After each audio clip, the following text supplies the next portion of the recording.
Ahoy! Welcome to our special bonus episode. Back on the boat twice in a week. Twice in a week. We've decided to do a special bonus episode of Bottom of the Stream just to... Because we've got to 10 episodes now. 10 episodes are out there in the internet world. And we thought we'd give you all a bit of a treat, and we're leaving the bottom of the stream. We're ascending up the stream.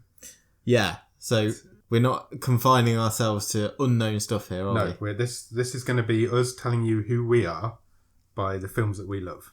And the films that we not necessarily love, but the films that we are into. We've come up with 5 categories. We're going to tell you our favourite films from each of those categories. And we're going to talk about them a little bit and see who we are. That's the plan. We'll see how it goes. And welcome to the special bonus episode of Bottom of the Stream. It's not at the bottom of the stream. Let's do it.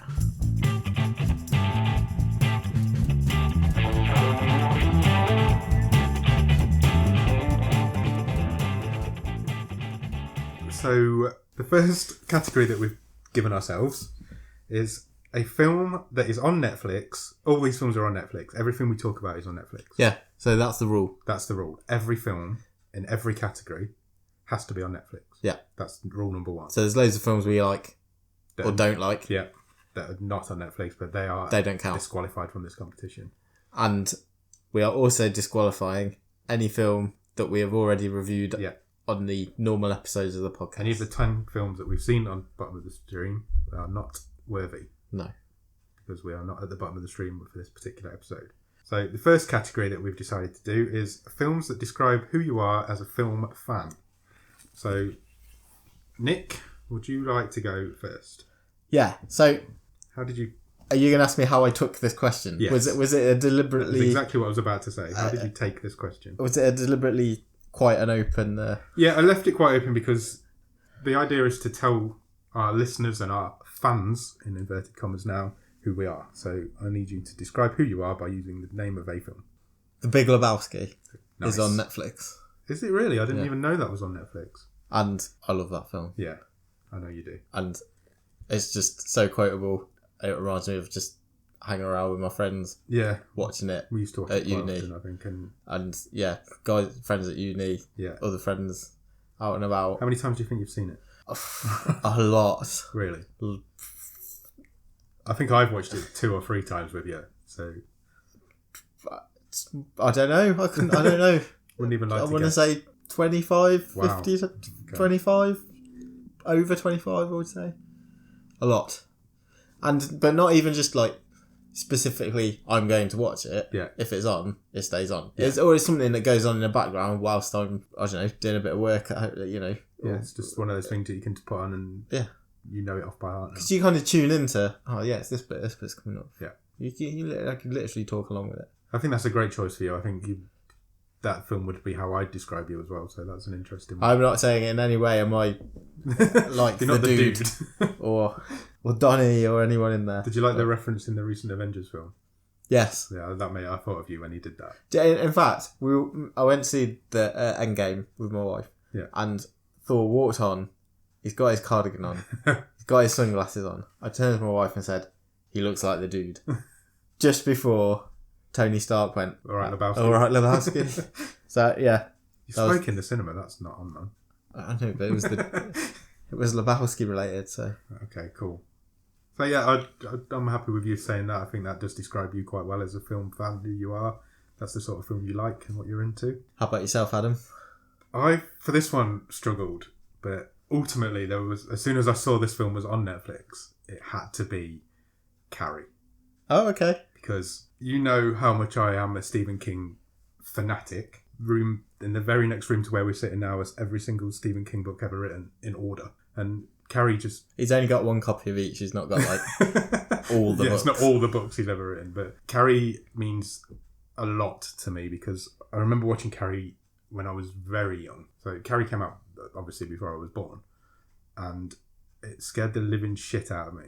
But watching Carrie then made me read Carrie, and that's where it started. Plus, it's a really cheesy horror movie, which is all about who I am. And Sissy Spacek is amazing she in that is film. incredible in it. Absolutely amazing. Yeah. I think most people are in it. I mean, they're all playing a lot older than they're all a lot older than the characters they're playing. That's but films, isn't that's, it? especially films from that period in America. But yeah, it had to be. As soon as I saw that Carrie was on Netflix, I watched it. and then that went on straight on this list. How did you go about this? Did you have an idea if that's there, that's it, or did you just go in open and I think what? How did you do it? Did you just scroll through? Yeah, I was scrolling through. I went in with the idea that it probably had to be a Stephen King film, Right. because Stephen King is everybody. Yeah, but what if only the crap one had been on there? What Exactly. if you only had?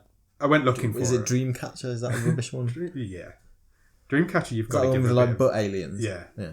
Dreamcatcher was written by Stephen King just after he got run over by a camper van Right. in hospital while he was in agony, and you can tell because it's fucking mental, and it's completely different from anything else he's ever written. But we're not going to not turn this into a Stephen King. No. So what's better, Carrie the book or Carrie the film? Are they comparable? I don't know if I've read the book actually. I can't remember. The book of Carrie is really weird because it's told through. It's not like a novel. It's written from newspaper cutouts and people's accounts of what I happened. don't think I've read it. And the film is probably better. It was his first novel. So, and he said himself it's not brilliant, but the film is brilliant. The remake is also on Netflix and isn't brilliant, so don't watch that. Yeah, the film that described who I am as a film fan is Carrie. Excellent. Definitely. Good choice. The next category, Before you go on to the next category, Oh, okay. What happens if we choose the same thing? that proves how good friends we are. Does it? Okay. I've got a few. Because I just in think each. if that's going to happen, it might happen with this next category you're about to. Okay, So- interesting. Well, I've got a few in each ones that are going in as honourable. The only one I haven't is that one we've just done. It had to be Carrie, and I did have an honourable mention in there. Okay. I was quite surprised this was on Netflix. So what I do find interesting about Netflix is that because it generates things it thinks you might be interested in. Yeah. So when we're on the bottom of the stream profile, Yeah. There's all sorts of random shit. Yeah. Yeah. and then when I'm on my profile, because I've got like kids stuff on there Yeah. for my daughters and stuff. So some of this stuff that was coming up as I was delving through, I was like, oh, I didn't know that was on there. Yeah, I had exactly the So same. the other one that I had as an honourable mention for something that describes me as a film fan was, there's no surprise, there's loads of people are going to answer with this sort of thing, but Back to the Future. I didn't know all of them were on there. Yeah. Again, it just reminds me of, it's just brilliant. It's just brilliant. It is brilliant. Again, one of the films I've probably seen more More than times than anything else. Yeah, I'd agree with that. But yeah, it's I not quite the I big didn't have Lebowski any. for me. Didn't have any honourable mentions in that category because as soon Okay. as I saw Carrie was on there, that it said it all for me.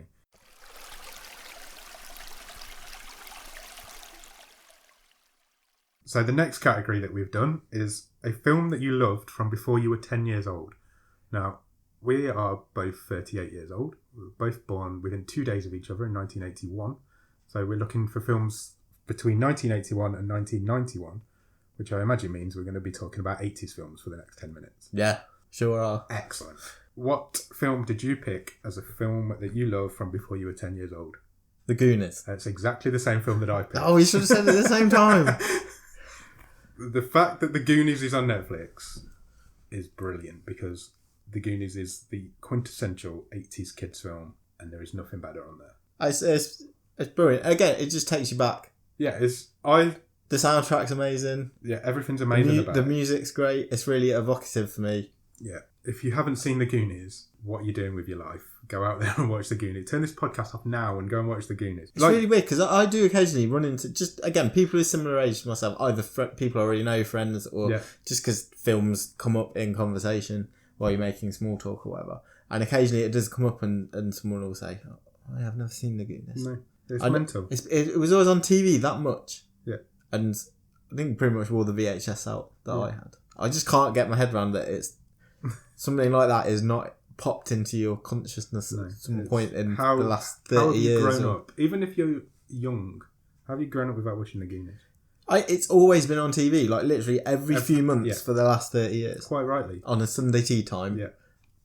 It's bumped around which channel it would be shown on, but It's always on. it's always pops up every few months. So I've got on my wall in front of us right now, there's a framed copy of the key that Mikey uses to get into the caves, and that's obviously a replica, but it's one of my prized possessions, and it's framed on this wall. I absolutely love that film. Again, when I was kids, we used to muck around pretending we were Yeah. the Goonies. Yeah, have you seen that episode of The Goldbergs where he Yeah. pretends to be in the Goonies? That was me as a kid. I loved everything about the Goonies. I even went to school at one point with a comb in my top pocket. I never knew that. Yeah, it's because I wanted to be that guy, and You want it to be mouth? I wanted to be Mouth. it had to. I knew you'd pick the Goonies, and I think you knew I'd pick the Goonies as well. And That's what I said. I think that was the category that it was going to happen. We should have said it at the same time. Man. So yeah, though actually, I didn't think there wasn't loads of 80s films on there. I tried to do the secret search thing you can do on Netflix. So I tried to find films from the 1980s, and there was not as many in there as films from the 90s. That's true. There's not loads. I did find a few. I've got a few honourable mentions on this list. Okay, go for it. So you've already mentioned Back to the Future trilogies on there. RoboCop's on there. Okay. Which is a great film. The Witches is on there. That's a good film. Which is a really good film. Yeah, again, going back to your sort of yeah. Stephen King from the first category, I know that you're a very big fan of Roald Dahl. Yeah, Roald Dahl. Yeah, he's when your daughter was born, I bought all the Roald Dahl books and gave them to her, which I'm hoping she reads all the time. K-9's on there. I did spot K-9 because K-9 is again a really great film. I don't know if it's a good. I think if I watched it again, I know. I'm sure I it's don't terrible. know if I'd think that was a good film. I'm sure it's terrible. But in my mind, I remember it being a good film. Yeah, in the 80s, it was a great film. And finally, Short Circuit is on there. Oh, see, I didn't spot that. I found that Short Circuit 2 that really? came up when I was scrolling. Maybe through. I've got it wrong. No, you might be correct, but because I did remember thinking, oh, there's Why would Short Circuit 2 be it's on the there? second Short one, Circuit isn't. and the second one's nowhere near as good. No, the second one is awful Because it's not got Steve Guttenberg in, and he amplifies the goodness of any movie by at least a factor of 10. You're right, I'm wrong. Short Circuit is not on there. Short Circuit 2 is, but Short Circuit isn't for some random reason. Yeah, Guttenberg wasn't in the second one. He jumped ship. Right? Yeah. So there's definitely good 80s films on Netflix. But go out and watch The Goonies, please. Even if you've seen it, just go and watch it again. It's a fucking brilliant film. So yeah, and you still see those everyone in that. Well, most people in that pop up now and again still. Well, Thanos himself. Yeah, There's Brant from the Goonies. Absolutely. Yeah, they all pop up occasionally. Yeah, great movie. Great. Did you have any honourable mentions? I didn't with that one because I was just like I knew what it was going to be straight away. Yeah, I agree. So should we move on to the next category? Yeah.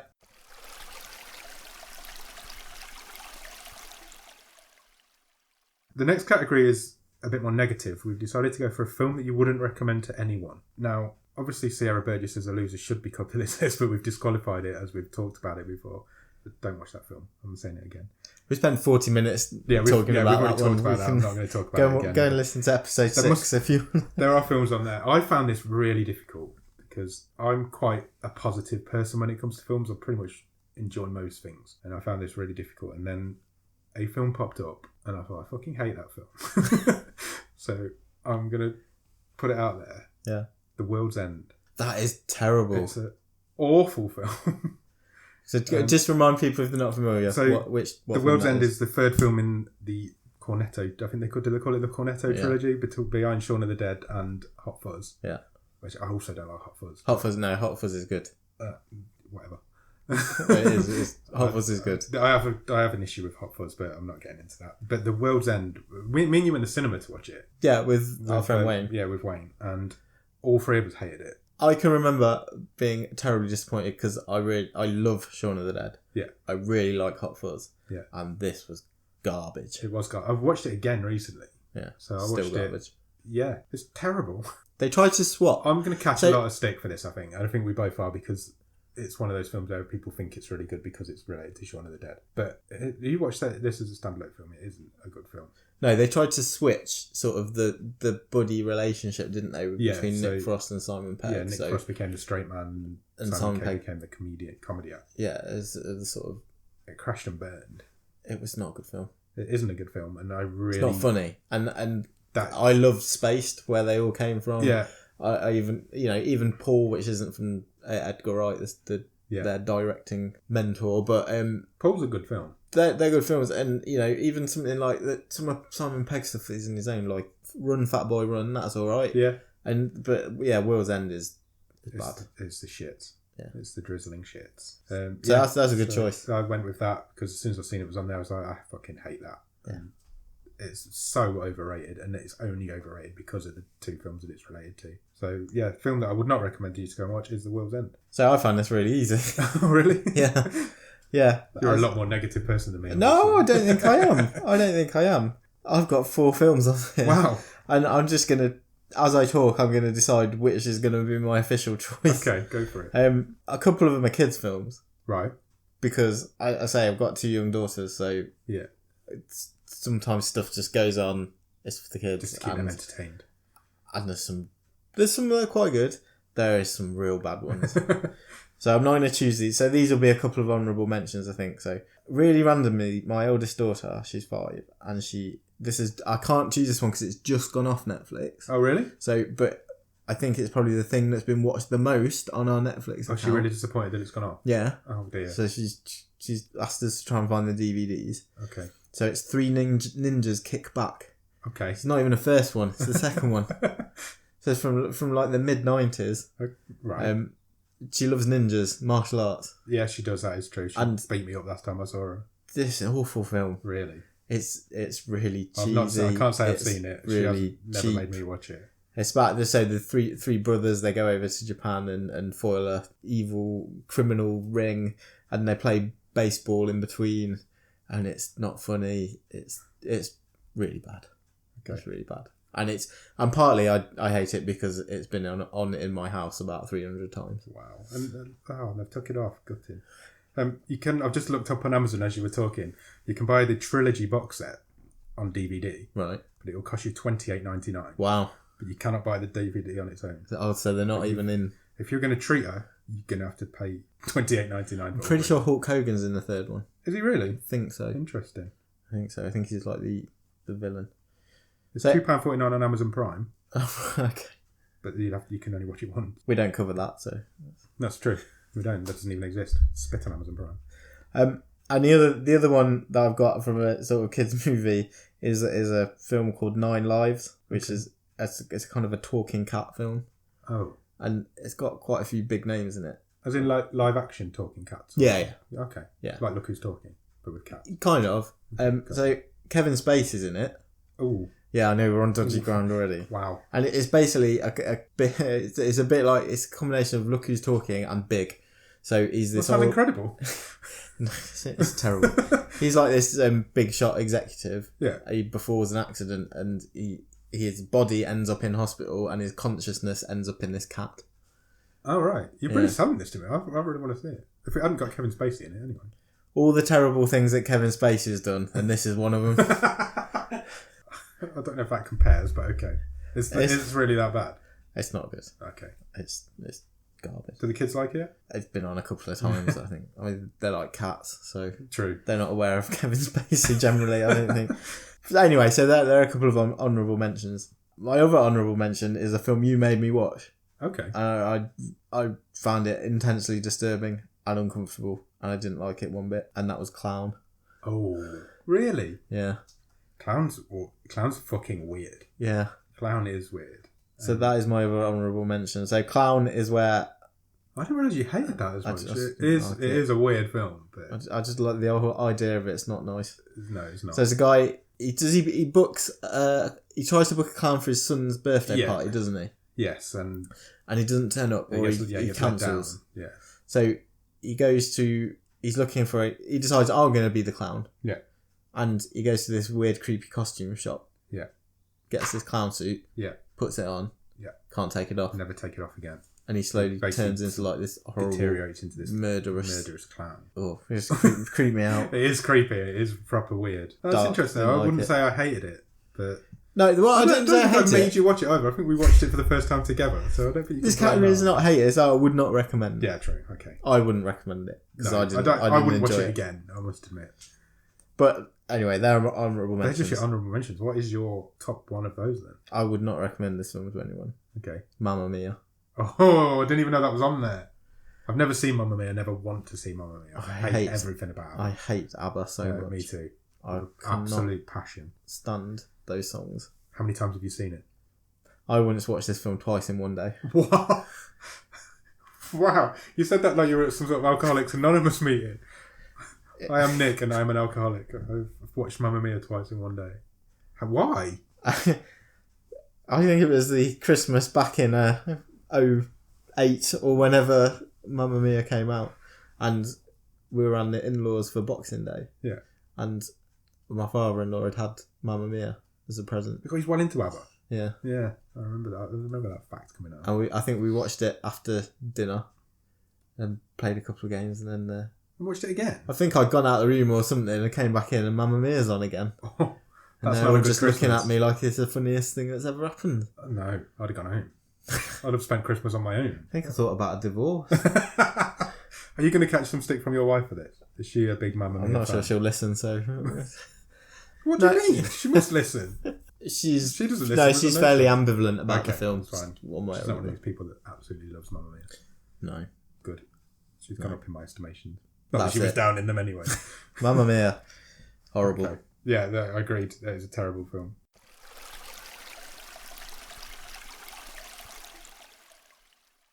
So the next category is a film that you would recommend to your co-host.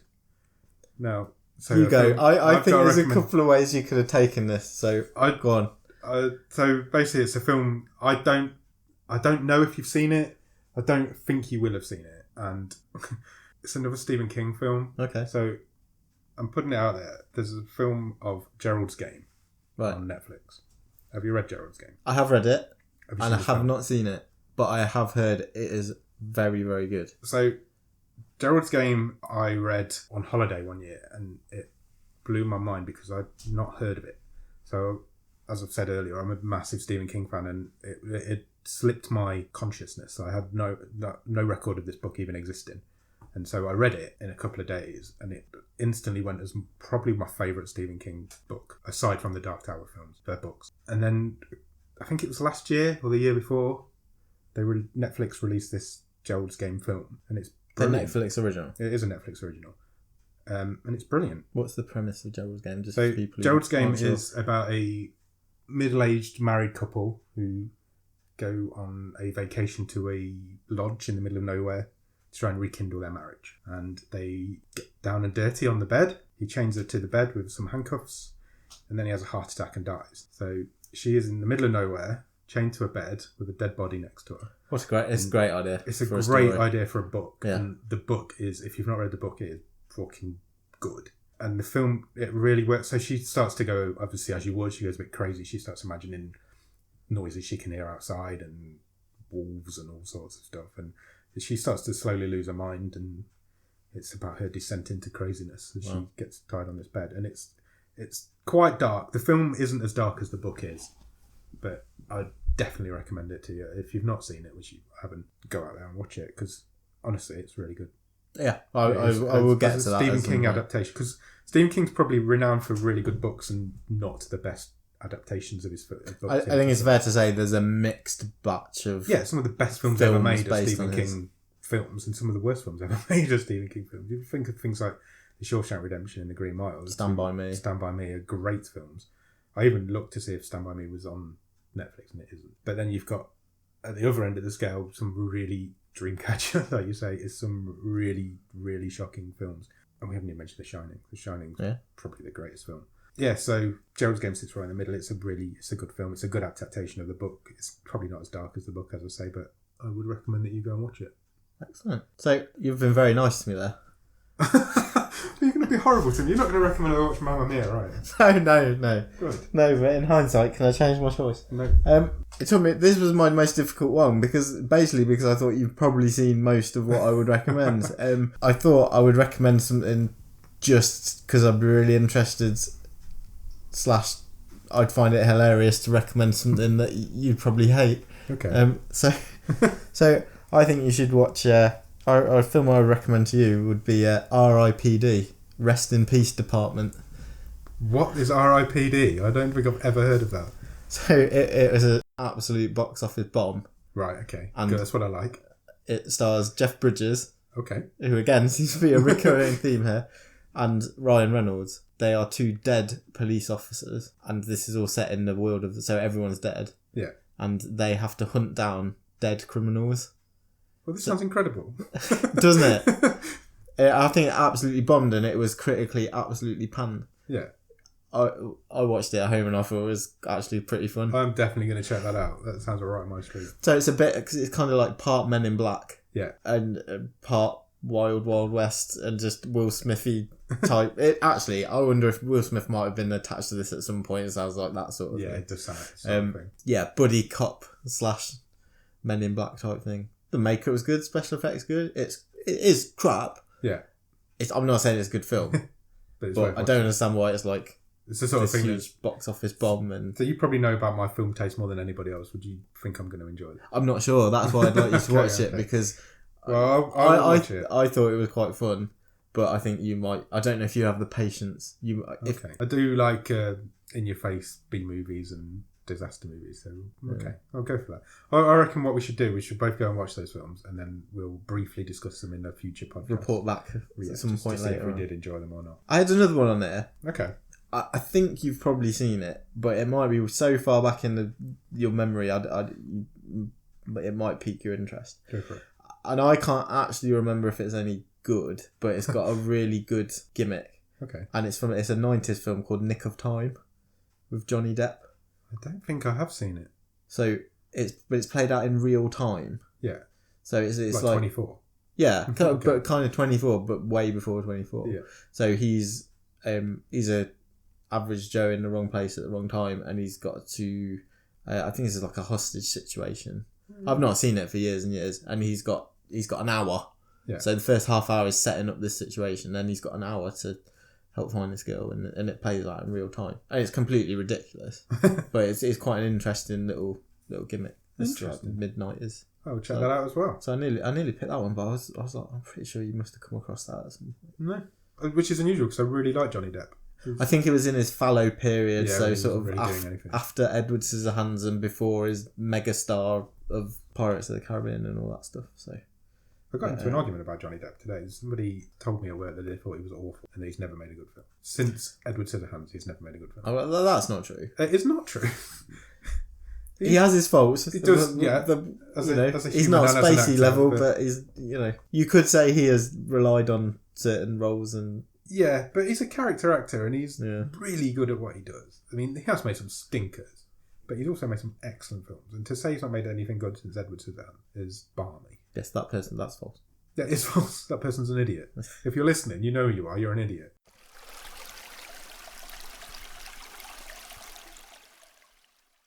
Which brings us on to our final category, which is your favourite film that is available on Netflix. So this is the number one film. This is your go-to film for Netflix. Okay, you go first. Me go first? Yeah. Okay. It's your turn. Again, this was another one where I was looking through thinking, I have in my head a constantly moving list of top 10 films. And I went through to see if any of those films are on there. And the third film on the list is on Netflix. Okay. So my third favourite film of all time Yeah. is on Netflix. And it is Jurassic Park. Great choice. Yeah. Great choice. Jurassic Park is the film that made me a film fan. Came out when I was 12, I think. It was 93. And I remember going to the cinema to seeing it. And literally it was like open mouth all the way through. It's a crazy good film. And the story's excellent. The effects still hold up today. Which for a film that's, old. 1993, I think? 93, yeah. So we're talking 26 26 years. Jurassic Park's 26 years. Which it has to be really. We're on like the 5th or 6th one, aren't they? Yeah, I suppose. Yeah, I absolutely love Jurassic Park, and the fact that it's on Netflix. It hasn't been on Netflix for long. It's only just appeared. I think the first 3 are all on there. I love all 3 of them. But I remember I saw Jurassic Park more than once at the cinema. Yeah, I did as well. And I think I remember going with my dad, and then I think a week or 2 later we went back with my mum and my sister as well, because it's amazing. It changed the world. It changed cinema. That scene when they pull over in the Jeeps and the first glimpse you get of the Brachiosaurus. Yeah. Amazing. Yeah, it's still amazing to this day. It still holds up as an incredible scene, and nothing had been done like that ever. Going back to 93, and I remember as a kid thinking, this is a life-changing moment, because the Jurassic Park's the reason I love films as much as I do. And so for it to be on Netflix, so it had to be. I have got some honourable mentions, but I want to do them after you've done yours, because I think maybe you might have one of them. Okay, that'll be interesting. I've only got a couple of honourable mentions. Okay. I probably could have had a few more, but I've crossed one out because I used it in another category. Okay. Because it's shit. Yeah. I've just written Mamma Mia under every single category. I wasn't sure. I found something, I was like, it's going to be that. Yeah. And then I found something else. I thought, no, it's going to be that. And then I went back to the first one, and I decided it wasn't going to be the first one because it was too similar to my Big Lebowski, and it reminds me of A Good Time. So I'll talk about it in a minute. But the one I went for, again, probably one of the films that I've watched more than any other film, multiple times. And I just think there's something new in it every time, and the acting is amazing, the story is fantastic. It's Goodfellas. Okay. I was watching you then and seeing if I could guess what you were going to say, and I couldn't. It's a great choice. Superb. Yeah, it's a fantastic. Scorsese at his best. That famous panning, tracking shot through the restaurant. De Niro's amazing. Yeah. Joe Pesci. I haven't seen Goodfellas in years. I've seen it a few times, but I haven't seen it. Again, soundtrack's fantastic. Yeah, great film. Yeah, absolutely fantastic. I'd agree. It's been a long time since I've seen it, but absolute all-timer for me. Yeah. So, for honourable mentions, interestingly, given that you've absolutely buried one of the films, it's on my list as well. I've got Shaun of the Dead. I've got Shaun of the Dead as well, and considering The World's End is my least favourite film on Netflix, Shaun of the Dead is, again, it changed everything. It reinvented British cinema, and it's a fucking brilliant film. It's got such a high rewatchability value. Yeah, Shaun of the Dead's one of those films that if it's on, you watch it, and it never gets turned off. And I think, for me, I know we mentioned it previously, because I was a big fan of the sitcom Spaced, which was a launching point for Simon Pegg and Nick Frost and Edgar Wright. Yeah, Jessica Stevenson. Which was just, a half an hour thing on Channel 4 on a Friday night. Spaced. And then suddenly, I remember coming out of Shaun of the Dead and thinking, how have they made that? Yeah. That's their first film. Yeah. And it's perfect. It is perfect. It's hilarious. Yeah. It's got some jumps in it. The makeup's great. The sight gags are great. The shot where you look, where they shoot the girl in the garden. Yeah. And the camera looks through the hole in the stomach. Yeah. And Sean's just on the other side. Amazing. Yeah, it is. Everything about Shaun of the Dead is amazing. There's no weak spot in it. Everything about it is incredibly well written. It is funny in every scene. When they're beating the zombies up to the Don't Stop Me Now. That reinvented that song. That became became Queen's number one. Everybody knows Queen because of Don't Stop Me Now. But before that, nobody knew what Don't Stop Me Now was. Yeah, Shaun of the Dead is a great. It was a toss up for me between Jurassic Park and Shaun of the Dead, but Shaun of the Dead means more to me as an adult. But Jurassic Park as a kid was life changing. But Shaun of the Dead is an incredible thing. If you've not seen Shaun of the Dead, definitely go watch Shaun of the Dead. Spaced isn't on Netflix, unfortunately, which is surprising. Maybe one day. It should be. Things like Peep Show are and the IT Crowd are. Cool. I have one other honourable mention. Have you got? I've got one more as well. Do you want me to go? Or? Yeah, I'll go with one if you want. I've gone with Jumanji. Okay. Because I did spot that in there, and I did think you might have that somewhere. Jumanji is, again, another film so from... This is the 90s. The original with Robin Williams. I needed a Robin Williams film because I love Robin Williams. And Jumanji is an incredible piece of cinema because for the same reason that Jurassic Park is, the effects hold up today, and it changed everything at the time. Because nothing like that had been done before. And Jumanji's another perfect film. There isn't a weak spot in Jumanji. You still learn stuff about it today that I never knew. It blows my mind still. I like Jumanji. It's good. I'm not as high on it as you are, but it is a good film. I think Robin Williams is best when he is harnessed somewhat. Yeah. And then he can explode out with that sort of bundle of energy, and that happens that is used really well in Jumanji. Yeah. Those films where he's just over the top all the way through for 2 hours can be a bit grating. Yeah. But yeah, he's a perfect guy for that movie. And without trying to sound like a really grumpy old man, that does feel like it's one of those films that they just don't make them like that anymore. They don't. They had a real good go with the... What am I saying? I'm not saying remake. Sequel that came out a couple of years ago. Reimagining? Yeah. Well, it is a sequel, no, because they go to the jungle and find his stuff. Yeah. To find... What's his name? Alan. Yeah. So that was a good homage. Yeah. Yeah. So, yeah, good choice. Good choice. My other honourable mention is something a bit more recent. So it's 3 or 4 years old now. And I don't think it'll be that well known to the general public film watching people. Joe Average. But I think the sort of people who probably listen to this podcast are maybe aware of it. And that's a film called Snowpiercer. Yeah.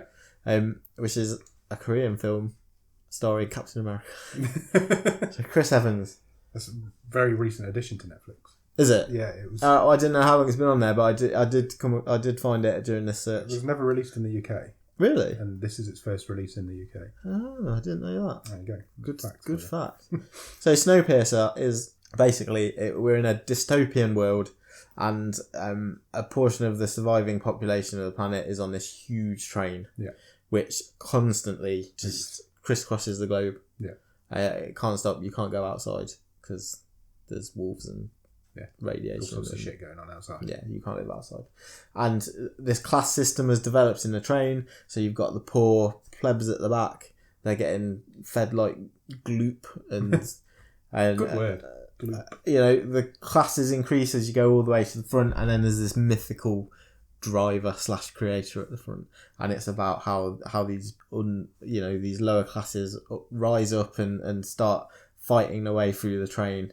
It's got some badass fight scenes in it. It's gory. It's fun. It's a great idea. It's Chris Evans is amazing in it. Tilda Swinton's in it. It's a great film. Check it out. It's a bit different, so that was my other honourable mention. Excellent. I think that brings us to an end of. I think we've done well there. I think we've described who we are as film fans. You guys now know a bit more about who we are. Yeah, that was a fun to talk through some of them, actually. So we've gone to the top of the stream from the bottom of the stream. We'll be back to the bottom of the stream at some point. We've come up to take some air and we're going back down there. We're going to dive back down. So bottom of the stream was designed to try and find films that people are not finding on Netflix. Now, we took a bit of criticism in the week that there was films on our list that this guy had heard of, and that's always going to happen. There's people have heard of stuff. Of course they have, and the idea isn't to find stuff that nobody's heard of. The idea is stuff to try and find hidden gems that we recommend that you go and watch, or we recommend that you don't go and watch. And that's what bottom of the stream is. And the idea was that you watch the film along with us, you listen to our opinion, and then you feedback, and we'll get into a dialogue, a bit like a book club. So we get into a dialogue about it. So that's what bottom of the stream is. There's so much stuff on Netflix. There's a lot of stuff on Netflix, and there's a lot of... Just because you might have some famous faces popping up in these things. Yeah. It doesn't mean you're going to sit down. Netflix release original stuff all the time with really famous people in it, don't advertise it. So they released a film. I don't think it goes on at the bottom of the stream because of who's in it, but they released a film recently called Unicorn Store, which has Brie Larson and Samuel L. Jackson in it. But there's nothing about it. They're not tweeting about it. They're not telling you about it, but it's out there. Obviously, I don't think, because they're the two of the most famous people in the world at the minute, it doesn't go at the bottom of the stream. But that just tells you that Netflix are releasing stuff all the time, and they're not talking about it. And that's what we want to do. We want to tell you that these films are out there and let you know about them. Yeah, and it was just really keen to sort of develop no limits in terms of what we want to watch and talk about. Absolutely. We've only done 10 episodes, and we've already watched a documentary. Yeah. And a low teen budget rom-com. A teen rom-com, a low budget. Essentially a homemade film in Murder Party. Yeah. And all sorts in between. A comedy starring two really famous comedians, comedy actors. And there's no limits of what we're going to watch on the bottom of the stream, as long as Netflix are not talking about it. If you've heard of any of these films, that can't be helped. But yeah, like we said, I think I said right back in the first episode, you're not going to find anything like Bird Box. No, exactly. On here. And The Silence. Yeah, exactly. Things like that. And Highwaymen. Yeah. There's other podcasts out there that will tell you about those films. We want to be the one that tells you about these little nothing films that nobody's talking about. Yeah. That's who we are. And like we said again right at the start, either polish up a diamond or throw it back in. Rock back in the I don't want to be talking about big budget blockbusters. That's not who I am. I'd go to the cinema a lot, but my passion in film is garbage. I like watching rubbishy films. And so that's what this podcast is. And if we find some, this week's film is that documentary that we watched is fucking brilliant, but nobody's talking about it. So that's who we are. That's what we wanted to say. I hope you got something out of this little bonus episode. I think just before you sort of close out, I think the only other one of the other questions we had this week on the Reddit was how we select them. Yeah. So I don't know if it's just worth confirming that. So we are doing it randomly. Yeah. So there's no tricks or anything hidden. We're not planning it out. We're not weeks promoting ahead. anything. Yeah, we're literally deciding as we finish. We're not even recording the last one. We do the random selection. Yeah. However, we do manually add things to our list. Yeah, so we'll go through Netflix individually. Just as things pop up. Yeah, and if we've not heard of a film, we'll add it to the list. And Or it's got an interesting description, Yeah. or a trailer pops up. And we'll add it to the list, and we'll add it to the random app that we've got. We don't watch the films together. Nope. And we don't talk to each other about the films until the podcast is running. Correct. So I have never any idea what Nick thinks of a film, and he never has any idea what I think of it until we're sitting in front of this microphone. Yep. And I think that's the best way we can do it. It's Yeah, all I'd be too worried that I'd if I spoke to you about them beforehand, that I'd blurt Yeah, a load of exactly, stuff and- out, and then we'd sit down here and I'd have nothing to say. Yeah, exactly. This is all real. This is us. This is just us two sitting on a couch with a microphone between us, talking rubbish about films. And if that's what you're into, then It's just a usual conversation. We just happen to stick we a just happen to, microphone. there's a big fluffy white microphone in front of it. So yeah, so if that's what you're into, subscribe to the podcast on whichever app you're using. Follow us on all the social medias. So Instagram is at BOTS_podcast, which is the same as Twitter. Facebook.com/bottom of the stream. Email address if you want to email us your opinions is bottomofthestream@gmail.com. And the website where you'll find all the episodes and you'll find the stream table is bottomofthestream.podbean.com. And I think that's everything we've got to say. Awesome. Happy? Yeah. Okay. Always happy. I know you are. We'll be back next week to talk about whatever the hell film came out in the last episode. Bottom of the world. Bottom of the World. We'll see you then. Cheers. Bye.